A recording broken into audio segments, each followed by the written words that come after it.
So much for watching and joining and being part of our world. Habit number 6. Guess what it is? Make more money. You got to make more money, but you got to do that with your real estate and your businesses. Step number 1 is to make more money at your job and your small business. But step number 6, habit number 6, you got to make more money. You just got to make more money. You got to make more money. You know, the governments of the world can't balance their budget. So what do? They print more money. That's what they're doing. They can't balance their budget. So, I mean, the United States loses a couple $1 trillion a year now. It's terrible. That's why everything's more expensive. If you own stuff, we appreciate it because it goes up in value. But if you don't own it, then I'm going to use the word sucks. It sucks because it's sucking the money right out of your world. So we've got to get going with habit number 6. Make more money with real estate and your big business, your large business. We want to grow those little businesses to a large business. So I want to thank our good friends, Steve Gibson and the Academy for Creative Enterprise. They are a nonprofit educational foundation. They've got 1,000 chapters all over the world. They meet face-to-face, toe-to-toe. And if you simply go to the successmoneyfoundation.org and then simply click on the courses and then go down to the very bottom, which is the next step, you can learn more about these next steps we want you to go to. You can also just go visit them online. And their website is the-academy.com. And they'll tell you more about that. But this is how you're going to grow your businesses. This is habit number 6. This is step number 6. All right, so let's bring Kurt on, and we're going to talk about sales and marketing. Hey, SAM, S-A-M, sales and marketing. Sounds familiar? Success and money, sales and marketing. Take it away, Kurt.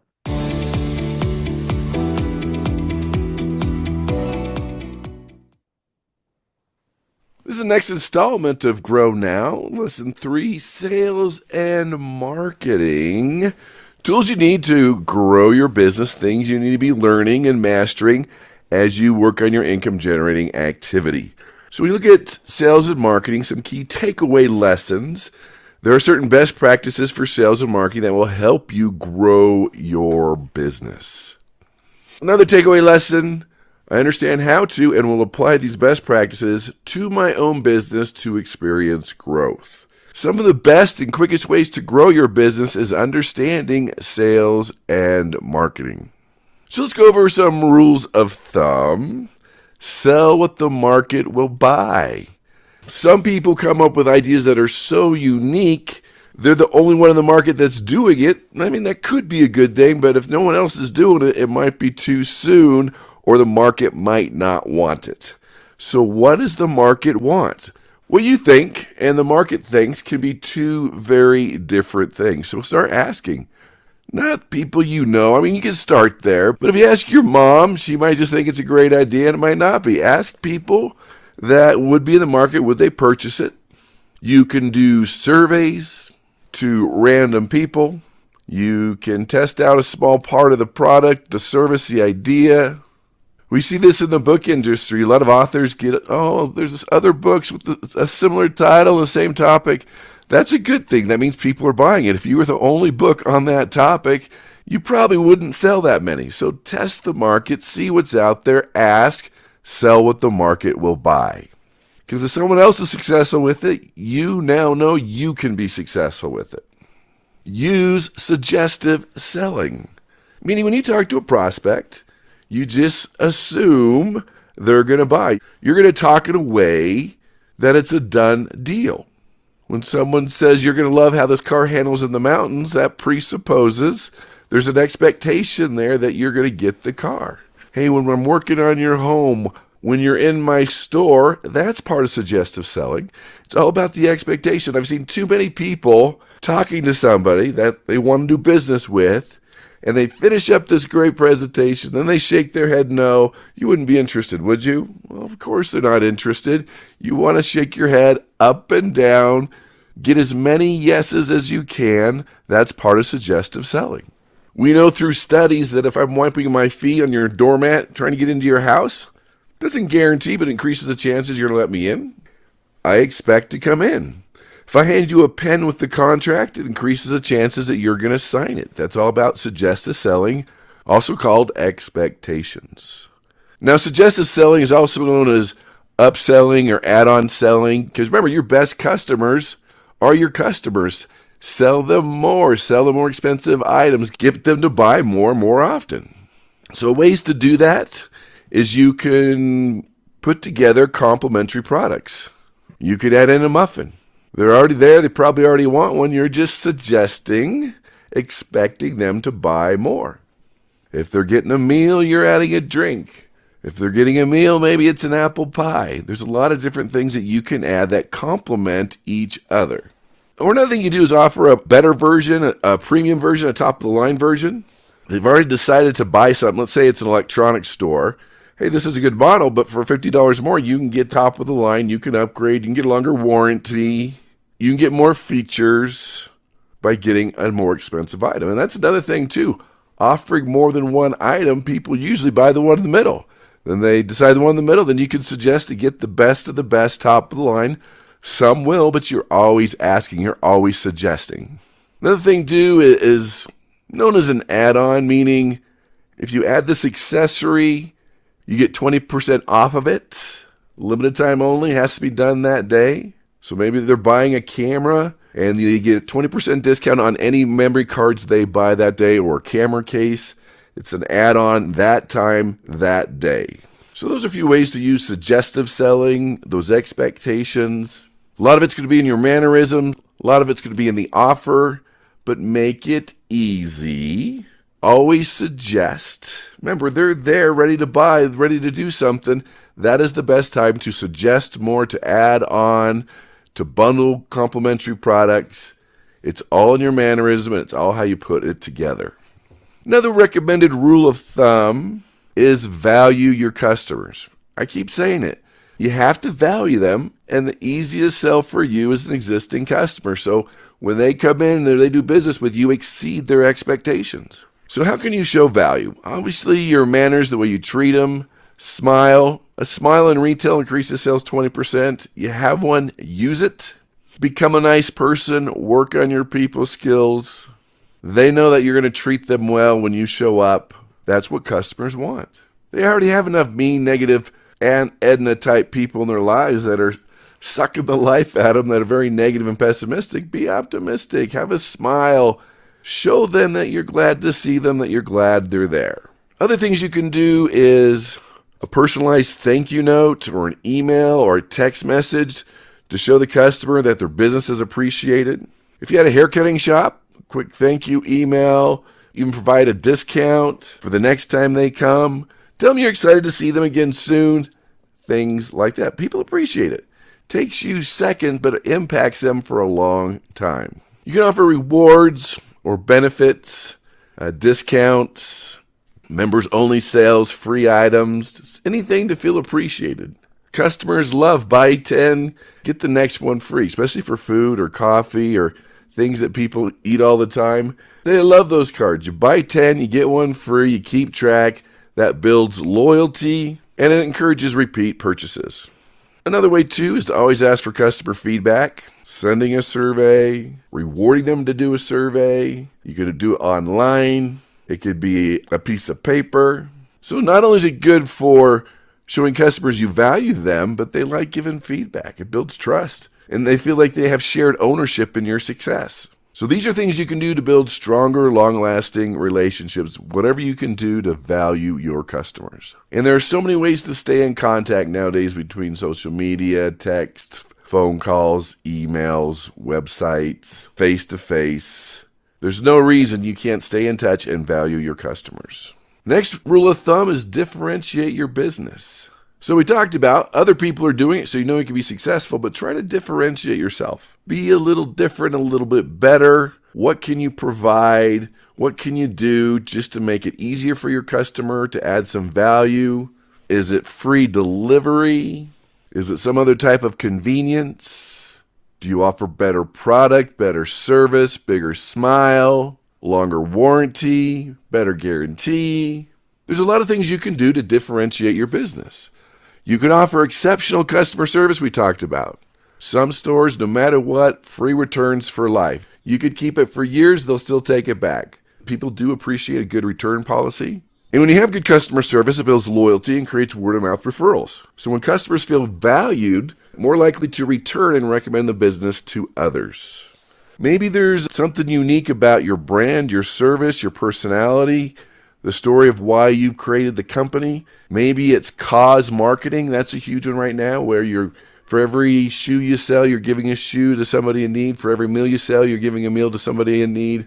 All the profit goes to a certain charity. So being unique, cause marketing is something that you can do. So when customers feel aligned with your values, your mission, that you're a good person, that you're giving back, that you're helping out, that you're not just there to make a personal profit, then people tend to buy more, do more, recommend you more, and that can really differentiate your business. Maybe you're going to look at your product, your service, free installation, a new unique look, different color, something innovative, different type of tech, a better battery. And if you're not sure, focus on the customer experience. Ask them. You want to become a relatable brand. You're always innovating. You're always changing. You could offer the most quality, and that can make a big difference. So think about how to differentiate your business. Another rule of thumb, increase sales, decrease costs. Now, you already know where your break even is. You've done those numbers. Where you're renegotiating, maybe you don't have to pay for 30 days. Maybe if you buy in quantity, use different dealers, find different ways to purchase. The hours it takes for you to do the service, there are a lot of different ways to decrease costs. Then, of course, once you've done that, you increase sales. Now, how do you increase sales? By some of the things that we already talked about, and becoming better at sales, becoming a student of human nature. Make it easy for people to say, yes, they need to buy. They're in your store. They're talking to you. They need to get it from somebody. They're going to do business with someone. It might as well be you. You're going to take better care of them. You're probably going to provide a better product than somebody else. It might as well be you. We all sell for a living. You need to understand how to work with people. Learn how to sell them. Learn about human nature. And keep the score here. Know that if you talk to 10 people, 2 are interested, 1's buying. Okay, that's a 50% close rate. You keep track of that so you can get better, do better, offer more, get better at sales. It's not just asking, it's understanding human nature when you talk about increasing sales. But this is another one where you're keeping the numbers, you're keeping the score, you're keeping track of sales. And here's the challenge. Most people only know 3 or 4 sales tools. They don't know that many. There's over 100 out there. Become a student of sales. Learn more skills. Learn more tools. If the only tool in your toolbox is a hammer, you treat everyone like a nail. No, you need to learn how to sell people, persuade people how they want to be persuaded. And that's your default setting as a human. This is true around the world, is that people sell others how they like to be sold. No, we have different styles, different personalities, different cultures, even different age groups. We have to adapt. So the more you can have different tools instead of the old 2 or 3 tools, then you can increase sales. Learn how to create urgency or scarcity. Because if people feel they can come back later, they think they're going to come back later, they call them be-backs, I'll be back, but they don't come back. So you need to create a legitimate sense of urgency for them to make a decision that day. Because human nature is, if I can put it off for a few days, a few weeks, they will. Make it worth their while to purchase that day. When we look at best practices for sales, there are principles for selling that will bring the most success when applied to your own business. So principle 1, know who your customers are and learn from their needs. We've talked about that.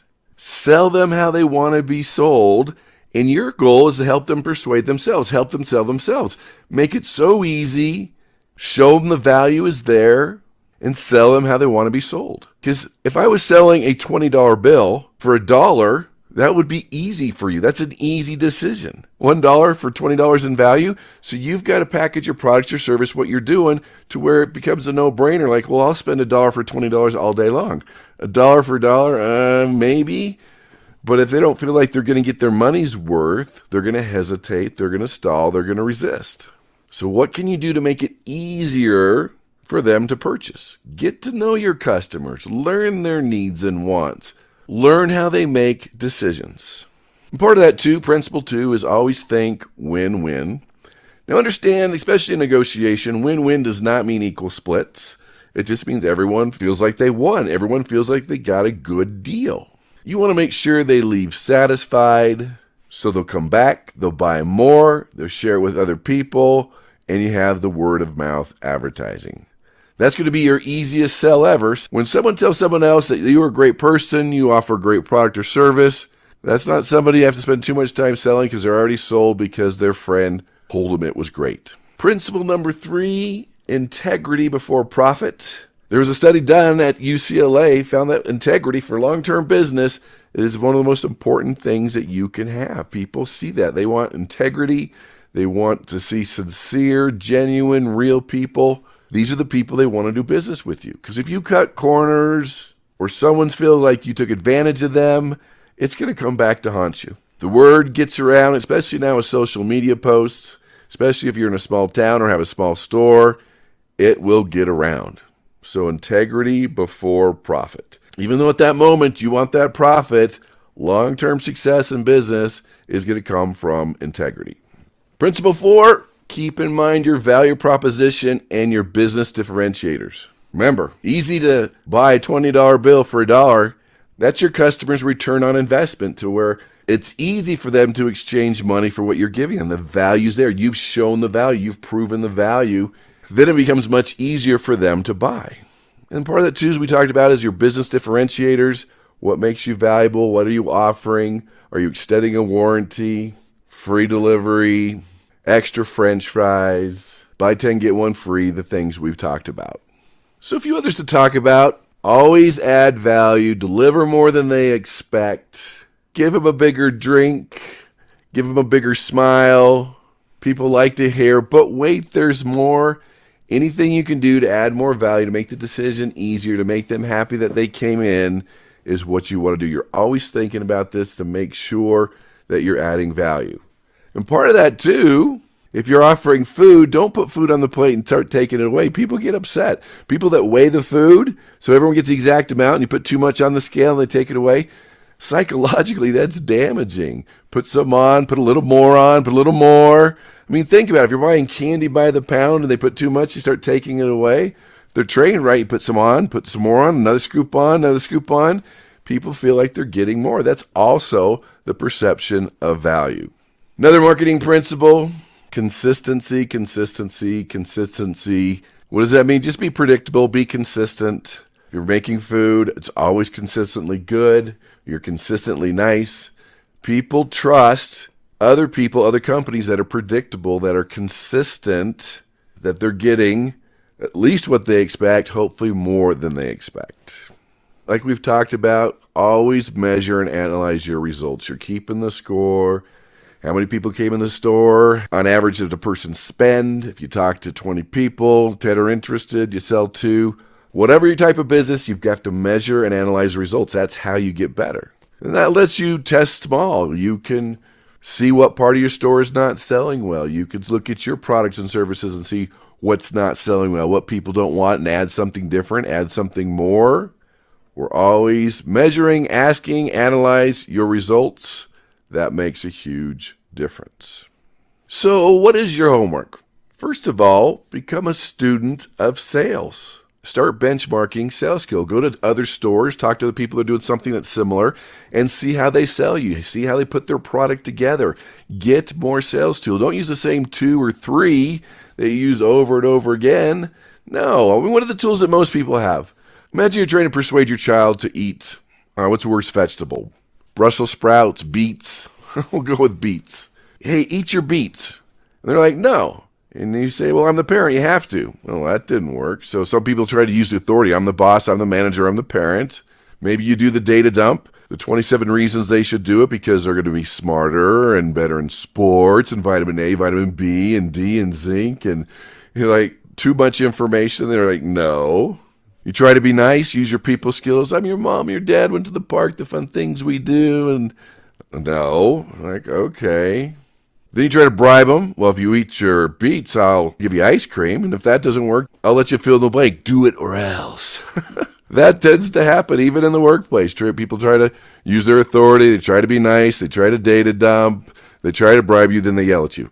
So we've got to get more skills here. So become a student of sales skills. See what other people are doing. Read the books, listen to the podcast, watch YouTube videos, whatever you need to do. You start looking around to see who's really good at sales and do what they're doing. Make it part of you. And see who's really bad at sales and do the opposite. Become a student of sales. Benchmark what you like. If you don't like it, don't use it. If someone does a bad sales skill, make mental note. It doesn't work. You don't want to use it. And start creating your marketing plan, the things we talk about. How you're going to differentiate, add value, keep customers, get more customers. How you're going to measure and analyze your results are things you'll be working on. So it's all about the persuasion, the influence, the marketing, the sales. This is a key factor to your success. But remember, sell people how they want to be sold, persuade them how they want to be persuaded, and help them persuade themselves. We finish up with a story. Sun and the wind, bitter enemies, they both feel like the most powerful element in the universe. They go back and forth. The wind's like, I can destroy a town or a city like that. The wind's like, I create life. Plants grow because of me. They go back and forth. Both feel like the most influential element in the universe, and so they decide to have a contest. And the sun's like, all right, you see that elderly man walking with his jacket? Wind says yes. First one to influence him, to get him to take off his jacket, is the most influential. Wind's like, okay. So the wind brought in the clouds and just blew, and the harder the wind blew, the tighter this old man held onto his jacket. Even knocked him down, but the harder the wind blew, the tighter the old man held onto his jacket. The wind's like, can't do it, it's impossible. So the sun's like, all right, my turn, and just patiently turned up the heat, burned off the clouds. Old man was getting hot, beads of perspiration on his forehead, and he took off his jacket. That's the type of influence, persuasion, sales skills you need. It works better, people like you more, you'll get more repeat business, and you'll make more money with your income-generating activity. So do your homework. Remember your goals. Remember why you're doing this. Make a difference for your family, for your community, and go out and make the world a better place. Thanks, Kurt. And again, habit number 6, we need to make more money. You're making money in number 1 with your job and your small business, but most likely, if you are working for yourself, that's the job. We got to work on the business, not in the business. So what that means is that we need to do habit number 6, make more money with real estate and with our businesses. Let's turn those small businesses into a large business. My businesses have done hundreds and hundreds and hundreds and hundreds of millions of dollars in sales. And this is